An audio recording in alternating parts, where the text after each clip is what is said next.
മുഖ്യമന്ത്രി പിണറായി വിജയനെ രൂക്ഷമായി വിമർശിച്ച് ഗോവ ഗവർണർ PS ശ്രീധരൻപിള്ള. സംഘപരിവാറിനെ ആട്ടിൻതോലിട്ട് ചെന്നായ്ക്കൾ എന്ന് മുഖ്യമന്ത്രി വിശേഷിപ്പിച്ചതിനെയാണ് ഗോവ ഗവർണർ വിമർശിച്ചത്.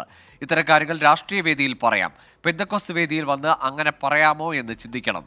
പ്രധാനമന്ത്രിയെ എയർപോർട്ടിൽ പോയി പുഞ്ചിരിച്ച് സ്വീകരിച്ച മുഖ്യമന്ത്രിയാണ് ഈ വിമർശനം ഉന്നയിച്ചതെന്നും PS ശ്രീധരൻപിള്ള. ആട്ടിൻതോലിട്ട ചെന്നായ്ക്കൾ എന്ന് വിളിച്ചത് അതിൻ്റെ ഏറ്റവും വലിയ തലവൻ ഇന്ത്യൻ പ്രധാനമന്ത്രിയല്ലേ? അദ്ദേഹം ആ പ്രത്യയശാസ്ത്രത്തിൻ്റെ ആളല്ലേ?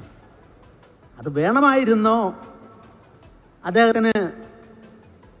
അത്തരം കാര്യങ്ങൾ അത്തരം വേദികളിൽ രാഷ്ട്രീയവേദി പറയാം, പ്രാർത്ഥിയാണ്, പ്രവർത്തകന്മാരെ ആവേശം കൊള്ളിക്കാൻ പറയാം. പക്ഷെ പുഞ്ചിരിച്ചുകൊണ്ട് പ്രധാനമന്ത്രിയെ സ്വീകരിക്കുകയും സാധാരണ വ്യത്യസ്തമായി എയർപോർട്ടിൽ മന്ത്രിമാരെ അയക്കും, അല്ല ഒരു തവണ പോകും, ഇത് പോകുമ്പോഴും വരുമ്പോഴും ഇതെല്ലാം പത്രങ്ങൾ വന്നതാണ്. അതുകൊണ്ട് ഞാൻ നിങ്ങളുടെ മുമ്പിൽ വെച്ച് അദ്ദേഹത്തിന് വേണ്ടി പ്രാർത്ഥിക്കുന്നു.